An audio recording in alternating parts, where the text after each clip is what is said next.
We are on Daf Yud Tet Amud Aleph. Amud. A second. Yeah, let's pick up again on 19A3.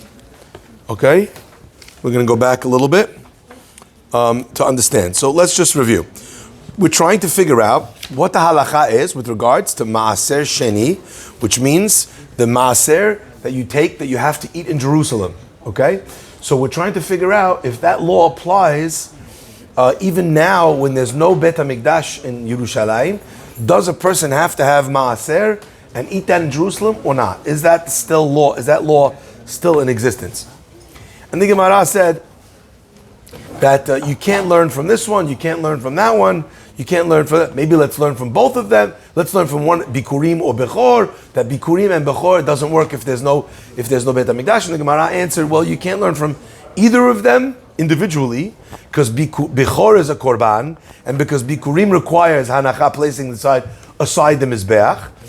And if you try to learn from both of them together using this technique called Mahatzad, which means that I'll learn it from each one, and each time you ask me, well, this one is unique because of this, I'll prove that the other one is still true without it. So that means that that's not the deciding idea, and vice versa. So maybe let me learn from both of them.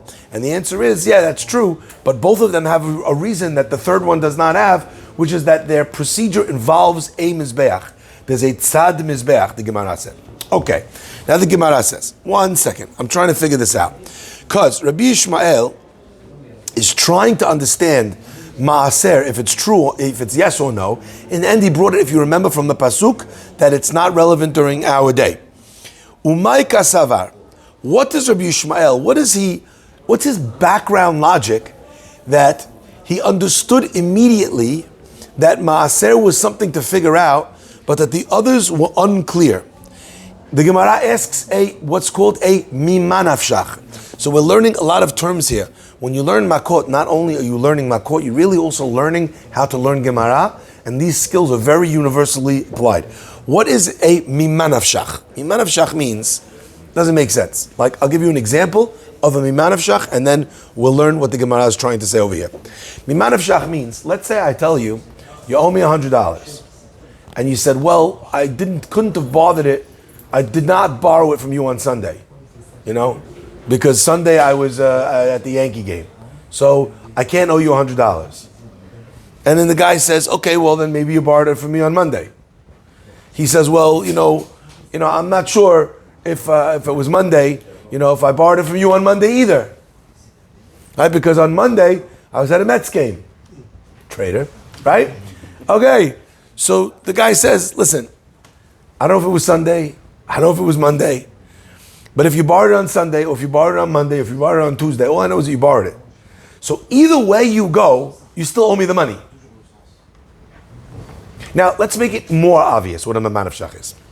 Now the guy says, you're telling me that I borrowed it on Sunday or Monday. I'm not sure if I owe it to you. You know why? Because maybe on Sunday I went to the Yankee game. Maybe on Monday I went to the Can you imagine getting frustrated? I don't understand. It's irrelevant. Either way, you owe me the money. Mimanafshach means whichever route you take, you still owe me the money. Because if you tell me you were busy on Sunday, maybe you borrowed it from Monday. If you told me you were busy on Monday, you still maybe borrowed it from me on Tuesday. All I know is that you borrowed the money. That's what mimanafshach means.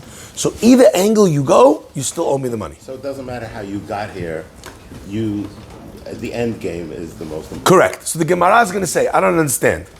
Whichever way Rabbi Ishmael goes, there's still a question to ask about Bechor. Okay, let's see. And he only asked the question about Maaser.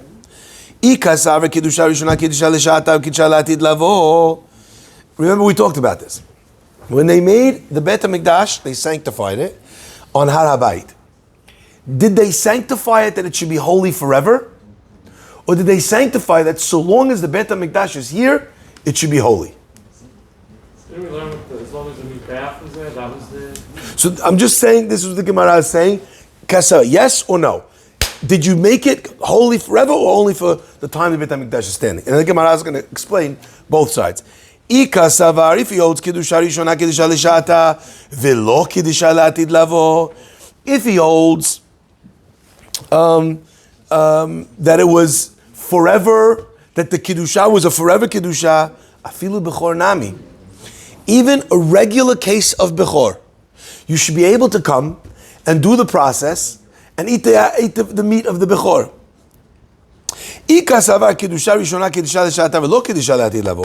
If you hold that it's not holy, that it was only sanctified for the period of time that we're in the Mizbeach, afilu bechor nami tibai. You should also ask whether or not a bechor, you're able to eat the meat in that place. What does the Gemara mean? We know that a bechor requires the Kiddusha of that place in order to be eaten. So what does the Gemara mean? That either way you go, you have the option of eating the bechor. So let's look at Rashi. Rashi is going to explain it to us. Ika savar kiddusha rishona, right in the middle.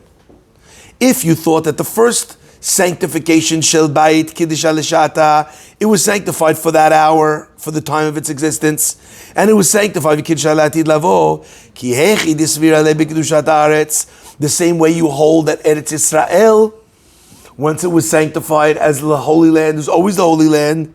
So also the holy place of the Beit HaMikdash is eternally holy. And we asked, Mi karina behashta belo choma lefnei Hashem Elokecha olo v'kapashit ma'aser mi bechor. You answered that we're going to learn ma'aser from bechor. Afilu bechor nami. So too a bechor also should be brought, yikarev v'yochal, dehaman de'it lekedisha la'atid lavo. The person that holds that it was sanctified eternally, svira le'yotz makrivim, you could bring a korban, af al pi she'en Beit HaMikdash, even if there's no Beit HaMikdash, if the place is still holy, according to that opinion of la'atid lavo, you could still bring korbanot there. So you should also be able to bring a bechor. And if he holds lokitsha, that once I sanctified it, it only sanctified it for that time, but not forever. You should ask the question about bechor too. But you're asking maaser, it doesn't need the Beit HaMikdash. Or if it's considered eating in Jerusalem is considered eating in front of Hashem, like the pasuk says, ilo afilu bechor nami. Bechor too, you should ask. What do you mean? If it's not sanctified, how could you bring the korban? You need a Beit HaMikdash to bring the korban. Ask ki hay gavna mi baile kegon bechor shenizrak damo. If you had a bechor that you did the korban and you did the blood on the mizbeach, and after I did the avodah of the bechor, the Beit HaMikdash was destroyed on that day. Am I still able, when there's no Beit HaMikdash burned to the ground, am I still able to eat the bechor in Yerushalayim? So the Gemara is asking, why did you ask about maaser only? You have the same question about bechor, whichever way you hold. If you hold the Kiddusha is eternally there, you should ask whether you could eat the Bechor in Yerushalayim after the destruction of the temple, because if it's considered like the Beit HaMikdash's holiness is still here, I should be able to bring the Bechor as a Korban here, because it's still holy. And if I hold that it's not holy, I should still ask Bechor in a scenario where I did the Avodah part of the Bechor, and all I need is the eating the meat part. The Gemara says, Amar Ravina leolam kasavar. How does Rabbi Ishmael hold? Kiddusha l'shata v'lo kiddusha la'atid lavo. He holds that once the Beit HaMikdash was destroyed, the holiness ended with the destruction of the temple, because they were sanctifying the Beit HaMikdash so long as the temple was existent. Over here, bebechor shenizrak damo kodem churban habayit. Over here, we're talking about a bechor that was already, you threw the blood on the mizbeach before the bayit was destroyed. The bayit, and the house was then, Beit HaMikdash was then destroyed by the enemies. Ve'adayin b'saro kayam, and now the meat is still present. Umakshinan, and therefore, even though Rabbi Ishmael did not ask the question, umakshinan b'saro ledamo, we make a hekesh from the blood to the meat. Madamo b'mizbeach, because the pasuk puts the word of the blood and the words of the eating the meat in the same pasuk, so therefore I connect hekesh. I connect the eating of the meat with the sprinkling of the blood. Madamo b'mizbeach, just like the blood requires a existing mizbeach, af bisaro b'mizbeach, so too does the eating of the meat require that there's a mizbeach in existence. So therefore, even though I've done the work of the Bechor, and all that remains is the eating of the meat, because the pasuk connected the blood and the meat, there's a hekesh that just like that needs a mizbeach, this also needs there to be a mizbeach. And that's why Bechor was not a question. So therefore, umakish maaser lebechor, and like Rabbi Yishmael already taught us, we learned that maaser requires an existing Beit HaMikdash because it's in the pasuk, and the pasuk makes a hekesh. So therefore, the Gemara answers why Rabbi Yishmael did not ask the question of Bechor. The Gemara asks, fascinating question. V'chi davar halamed behekesh chozer umelabed behekesh. If let's say I learn A to B, that's one hekesh. Am I able to learn from B, that now has the law of A, am I able to learn from B to C? When it comes to the laws of a korban, the Gemara says that when it comes in Zivachim, that when it comes to the laws of a korban, you can never make a two-step hekesh. You got it? So normally we learn if A equals B and B equals C, then A equals C. When it comes to a korban, if I could not know, if I needed a hekesh to teach me B from A, I can't now then say there's a hekesh from C to B and learn what effectively was only learned in B from A. It's 2 steps removed. And when it comes to a korban, we do not do 2 steps removed. So the Gemara says, you just told me that the only reason why you can't eat Bechor after the Beit HaMikdash was destroyed, obviously remember, in a case where you already brought the korban. In a case where you didn't already bring the korban, right? Then you don't need the pasuk, because you obviously need the mizbeach to bring korban. But in a case where I already brought it, and now the Beit HaMikdash. So we're asking on the essential level of eating the meat of a Bechor, right? So where did you learn that from? Eating the meat requires a mizbeach, hekesh. Now you want to learn from that hekesh, from meat of the Bechor to the blood of the Bechor. You now want to learn from the meat of the Bechor to Maaser, that Maaser also requires an existing Beit HaMikdash. That's a 2-step hekesh, and we don't do that when it comes to a korban. Answers the Gemara, parry, thrust. Maaser, honey, dagan, chulinu. It's not a korban. So therefore, I'm not learning a 2-step hekesh in a korban because Maaser is not a korban. It's holy, right, to a degree, but it's not a korban. The Gemara says, oh, respect. I see you. I like it. That works well according to the opinion that says that when we learn this idea of a 2-step hekesh in a korban, that we learn out this idea of the double hekesh not working by a korban, we follow the thing you're learning to, i.e. the chulin, the maaser, the outcome. You can't learn a double hekesh to a korban. But according to the other opinion, there's another opinion that learns that the 2-step hekesh that's forbidden, that we don't do by a korban, by a hekdesh, batar melamed azlinan. It goes after not the outcome, but the place you learn it from. So the place we're learning the double hekesh from is where? The korban of Bechor. So if you say that we follow the thing you're learning to, then your answer is a good answer, that this is chulin, this is not a korban. So therefore, you're allowed a double hekesh to hekesh. But if you learn like the other opinion that says that this idea, hekesh to hekesh, you don't learn in the korban, you follow the teacher, not the student, the thing you're learning from, not the thing you're learning to, the thing you're learning from is a korban. The Gemara answer is fascinating. Dam ubasar chada miltahu. This is not a double hekesh.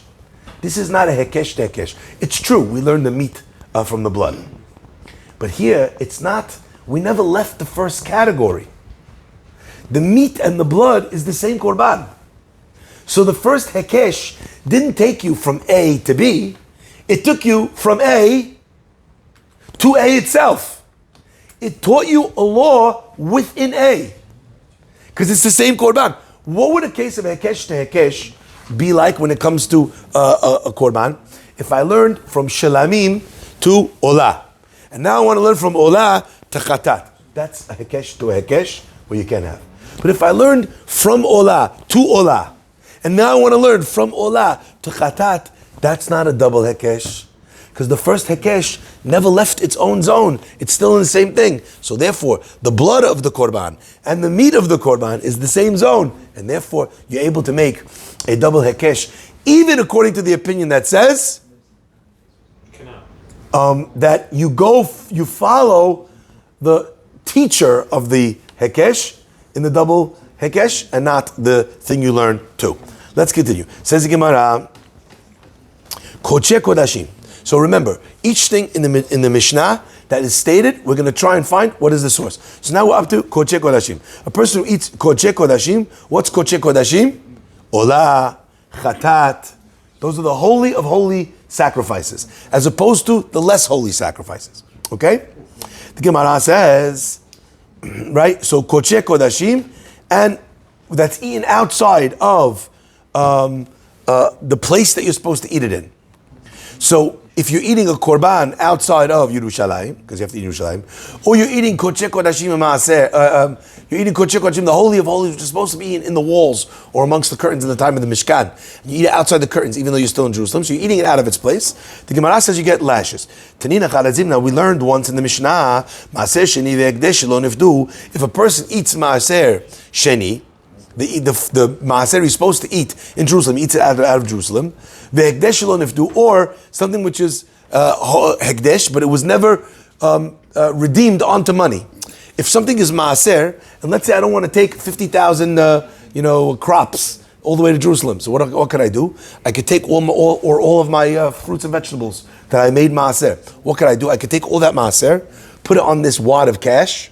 Now that's been redeemed. Now this is regular chulin. Anyone could eat it because it's taken out of its kedusha. Because we put the kedusha on the money. Now you take the money, you go nuts in Uber Eats in Jerusalem, you're good to go. Okay. Tanina Chadazim that we learned, these two cases, you get Malkut. So if the Mishnah already told us earlier on Daf Yud Gimal, it told us that Maaser Sheni, you get lashes for eating inappropriately. So why do I need this Mishnah to come and tell me again the same halacha? Rabbi Yossi Bar Chanina comes to say, Sefa, i.e. our Mishnah, b'Maaser Sheni tahor, v'gavra tahor. It's talking about Maaser Sheni, where the Maaser Sheni was pure. Nothing had rendered it impure. And the person who's eating it is also pure. Nothing had rendered him impure, because you have to eat Maaser whilst you're pure. Okay?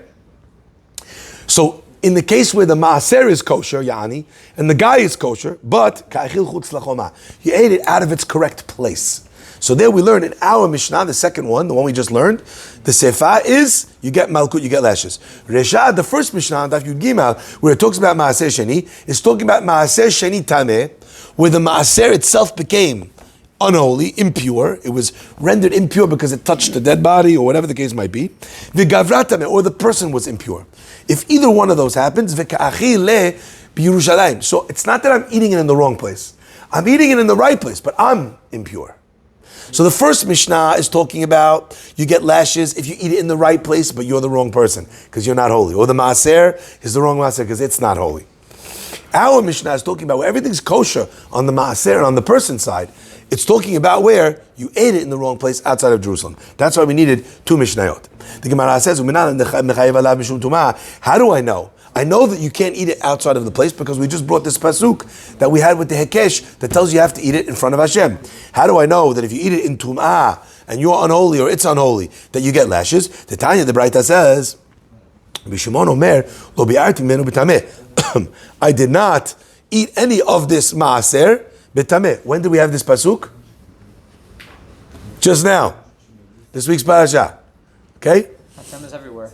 Hashem is everywhere.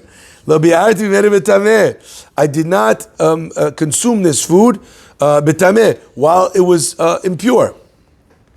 So you see clearly, ben shani tameh v'hu tahor, whether it says, I did not consume it bitameh, impure. That could mean either me or it could mean it.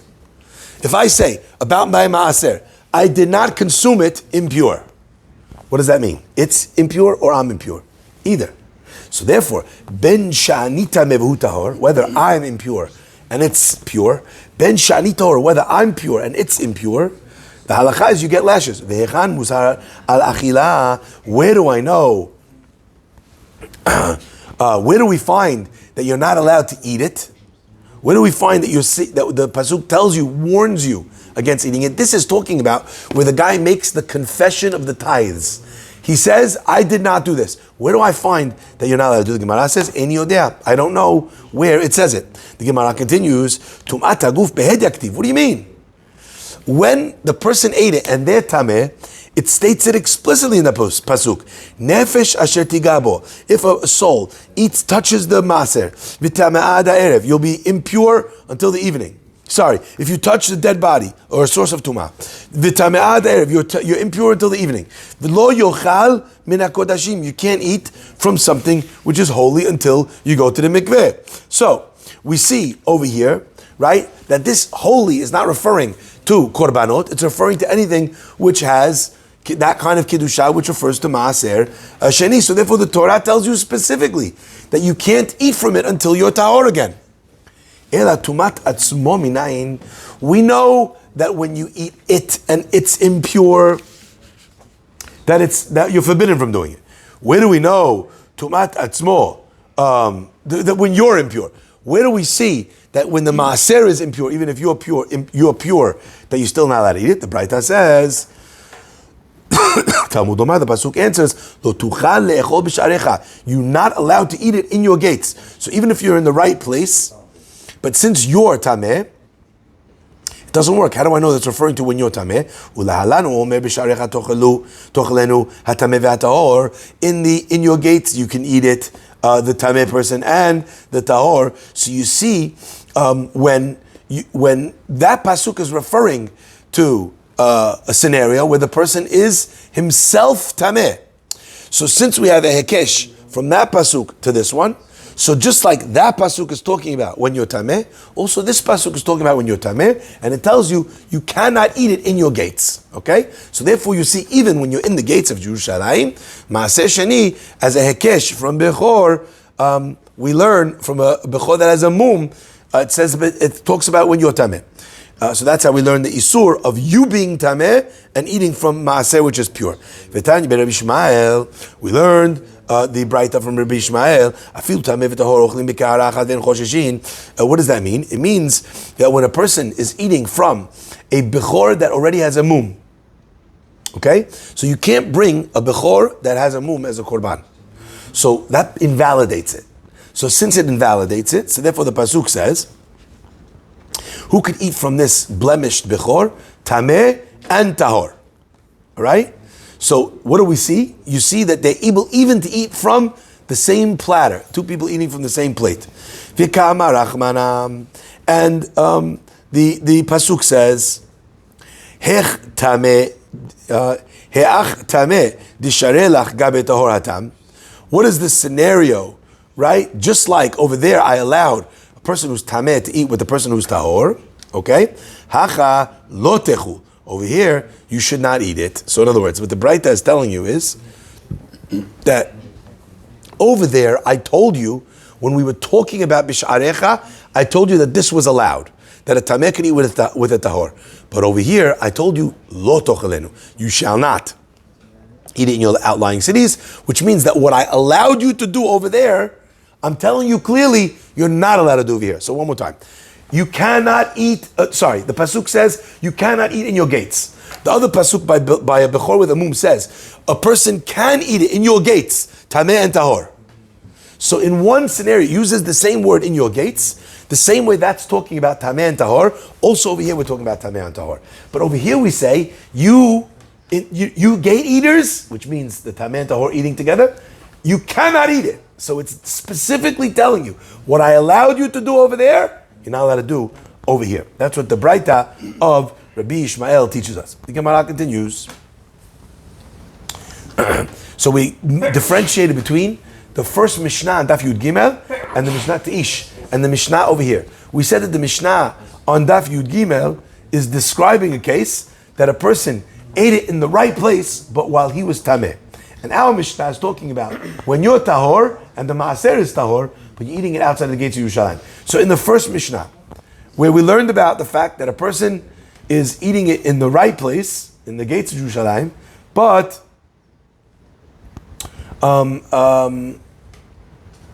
while you're tameh. Okay? Now, it says over there, the hekdesh, and something which is lo nifta, which is not redeemed. So it clearly says that it's not yet been redeemed. Uminalan de bar pediyahi. It sounds like that if you were to redeem it, then we would not have any problems. Okay? Uminalan de bar pediyahu. How do I know that maaser sheni, that's tameh, that you're able to redeem it after it becomes tameh? Everyone understand where we're going? Everybody knows that maaser sheni you could redeem it. The question is, now that the maaser sheni is tameh, and if I eat it, I get lashes, like the first Mishnah taught us, am I allowed to redeem the maaser at that point in time, after the fact that it's already tameh? Gemara says, Rabbi Elazar says, when you have maaser sheni, that becomes tameh, shepodin oto afil b'Yerushalayim, that you're able, even after you come to Jerusalem, you're still able to be podeh, that you're able to redeem that maaser onto the money.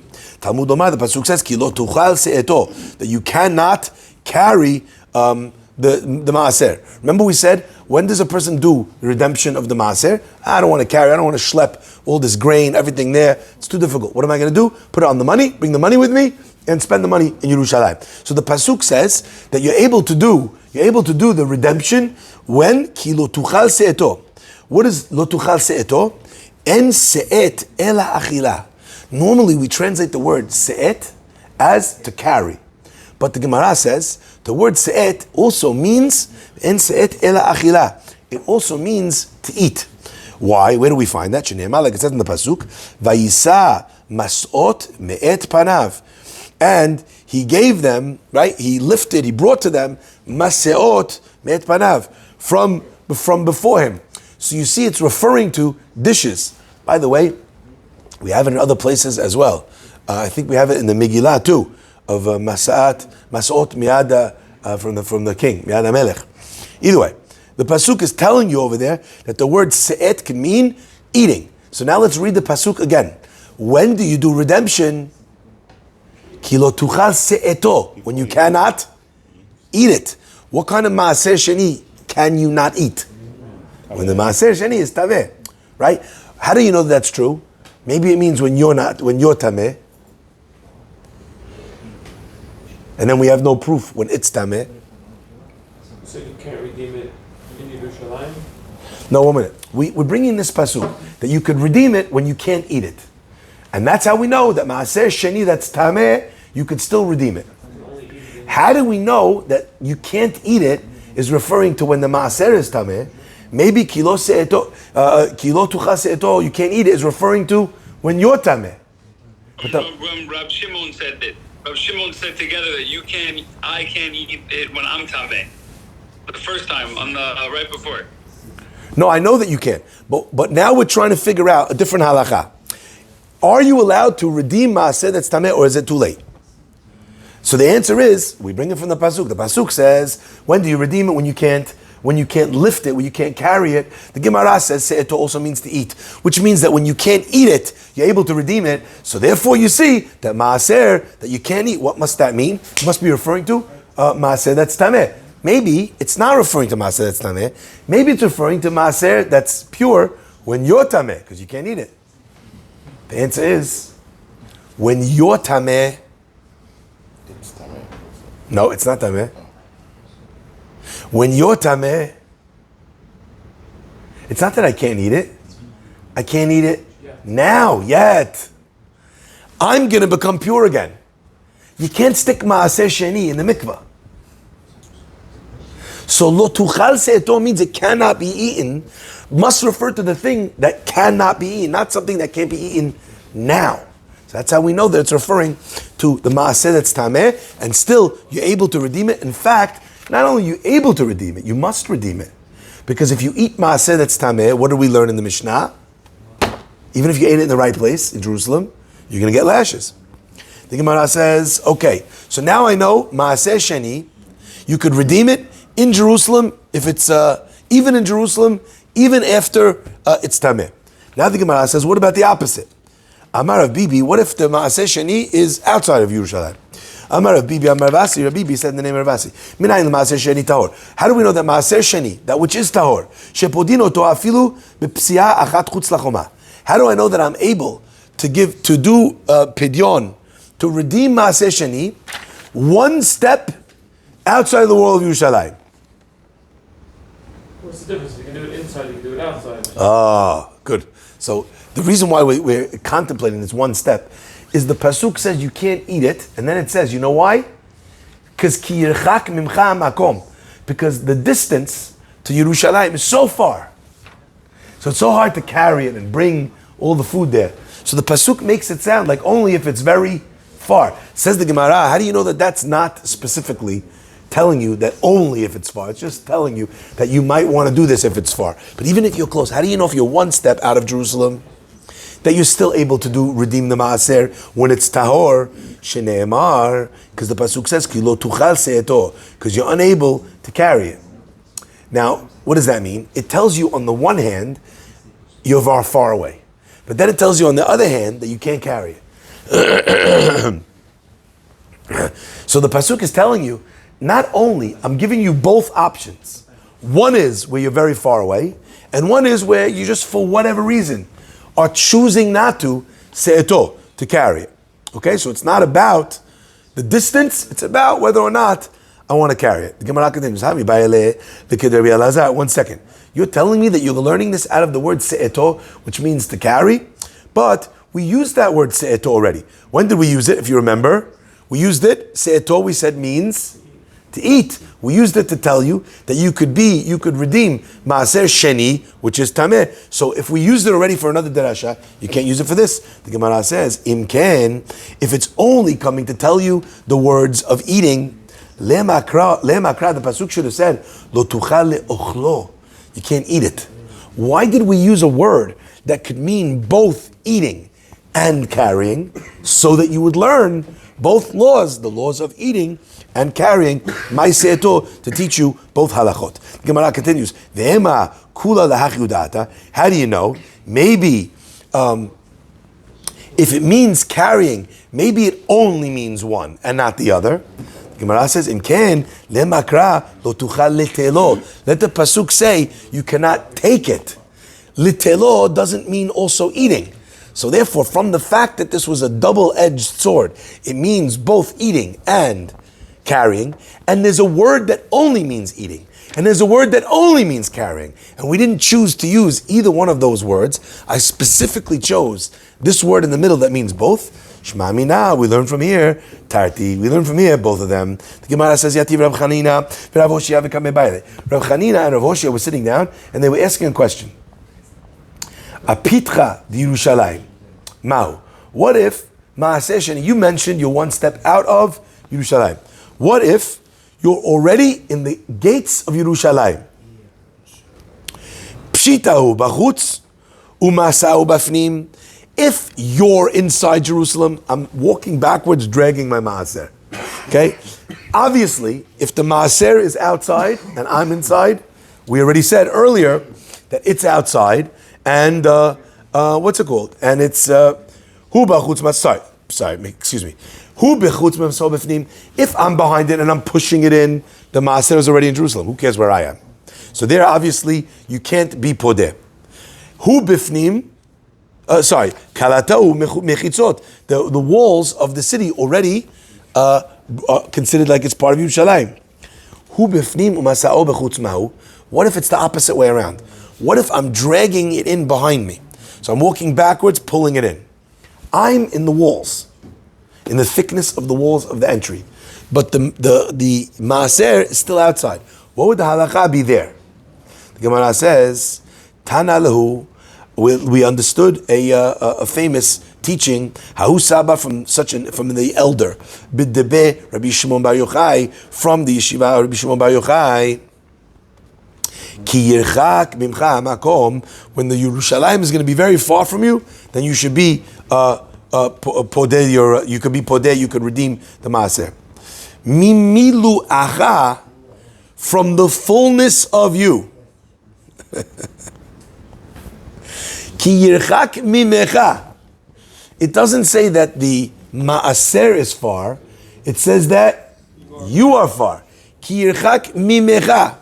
When it's far from you, but when I'm already in Yerushalayim, mimilu acha, from me, I am there. I'm already in. Mimecha includes all of me plus what I'm carrying. Now, I want you to understand what this word milu acha means. It's a strange language. Look at Rashi. Rashi says it's far mimecha, from you, mimilu acha, from all of you, mikol milui shelcha, from all of your fullness. Umasa shel adam, the burden, the package of a person. You see Rashi, fourth wide line on the bottom. Chashiv milu'o is considered his fullness. Dilo tema mimecha, don't think when it says it's far from you, mimikzatecha, from part of you. Tekozman sherachak mikzatecha yehenefta, that if part of you is far away, you could redeem it. Ela kirchak mimiluacha pede. When it's far from all of you, you should do pidyon. You should do redeeming. Pede aval kishata befnim. When you're inside, or masa'acha befnim, or your package is inside, lo rachak hamakom mimiluacha. The place is not far from all of you. Vishuv lo tifdeh ela ve'achal sham. Now, there's a famous line that we use in contract law. It says, when we talk about the person, we say him or his subsidiaries. You ever see that? Right? It's me or any of my companies. Anytime you're talking about Shlomo Fari, we mean all the Shlomo Fari Limiteds, all the, the S-Fari Limiteds, SF Limited, anything that is part of my entity, okay? So, Yirchak mimecha means from all of you. If either I'm in the walls or the package is in the walls, it's already considered in the walls. By the way, even part of you. Sorry? Even if part of you is in the walls, it's not completely. That's enough. Also, the irony is we did not actually talk about a scenario where only part of you is in the wall. We talked about where your package is in and you're out, or where you're in and your package is out. We did not describe the scenario where the person is half in, half out, and then the maaser is beyond. We did not talk about that yet. We did not discuss that. Okay? By the way, where else do we have an example of exactly this concept? The tree. The Eruv. What do you mean there? We talked about the tree, right? But sticking outside, inside, excellent. But where exactly do we have this idea of the person in the thickness of the walls?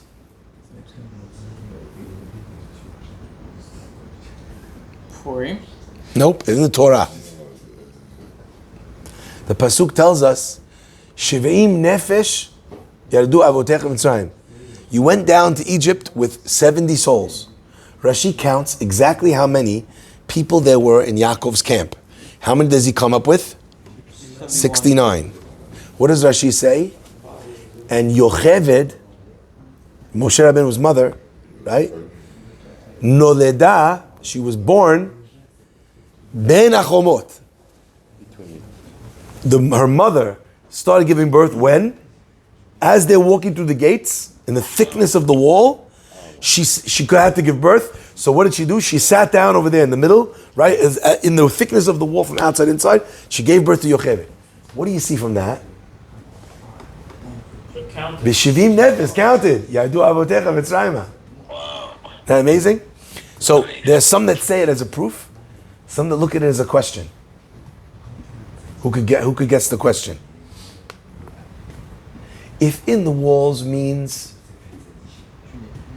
that you're in the space inside, so they didn't come in with 70. They came in with 69. Because the minute they got into the thickness of the walls, where were they already? In Egypt. So if the walls make you in, then being born in the walls means that she was already in. No, right? If being in the walls means that you're already in Yerushalayim, like we just said, that means that if her mother walked in pregnant into the walls, how many Jews went into Egypt? 69.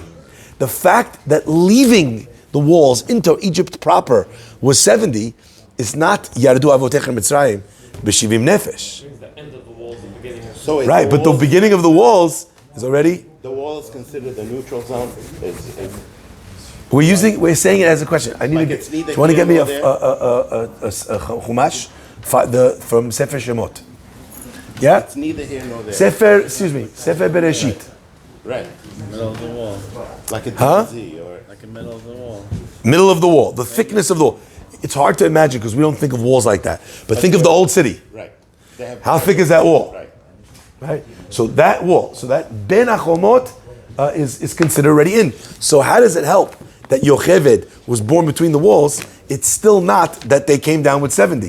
Why? Because she was born in the walls. That means that they already were considered like they were in Egypt from the minute they got into the thickness of the walls.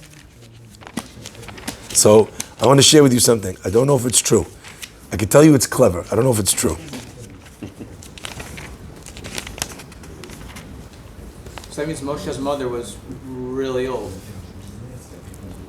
when he was born. Sorry? Moshe's mother, yes, was very old.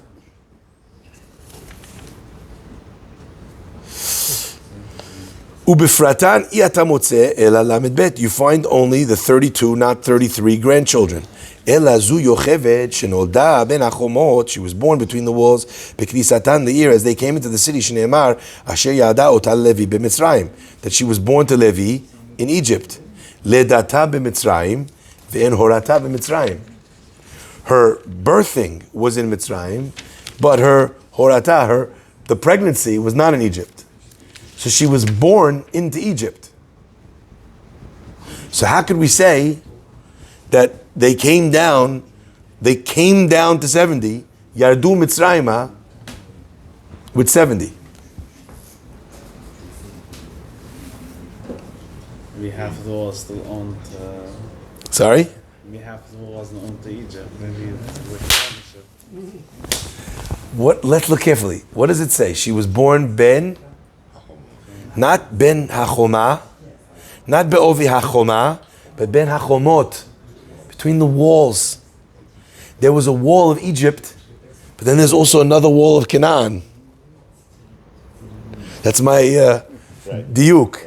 But you still don't get to. Sorry? Say Yadu is the first part. Yeah, there She wasn't gave part birth, of Egypt. It's not part of Egypt. The first wall, then the second wall. She walked in basically. Yes. So in other words, she gave birth in that place, in that between the walls, right? But which wall? She was still in the Canaan wall, Outside of the, I would say. Once the baby was born, then they And then Yardu Mitzrayim, there was 70. When are they Yardu Mitzrayim? The minute they moved from Canaan wall to Egypt wall. What do you think? She was pregnant, isn't it? And my diuk is in Ben Ha-Chomot. The walls, plural. Okay. I thought you were gonna say. I don't know if it's emet, but it's clever. Okay, what? I thought you were gonna say it's an abortion issue where they're saying. No, but what if she's By the way, our video just got blacklisted on YouTube. Okay. Shmish, mush, mush, mush. That's great. Okay. Let's just finish this piece. By Rav Papa learned, Nakitna bekanya mai. Let's say he's carrying the maaser hazit. This guy's not a rich guy. He's a poor guy. So you know the old video, the old thing, the guy would have a stick with a little handkerchief tied on it in the back. Sorry? Right? So the guy's walking on a stick and with the little maaser on. So, Nakitla bekanya, he's carrying on a stick. He's in the city, but the maaser sheni is already outside. What will be the halakha? Do we say, earlier we talked about when the guy's dragging the maaser, but it's in his hand. So we could say that's the fullness of the person, me and the maaser that I'm pulling. Okay? But will we say the same thing if it's attached to him with a stick? Like there's a stick between them, so to speak? Would we say the same halacha? The Gemara says teku. You know, it's a good question. I can see both sides. Maybe that's part of you because that's just your way of carrying it. Maybe it's not because we only mentioned it when you're actually carrying it. We're going to pick up from here, Be'ezat Hashem, next time. Just to be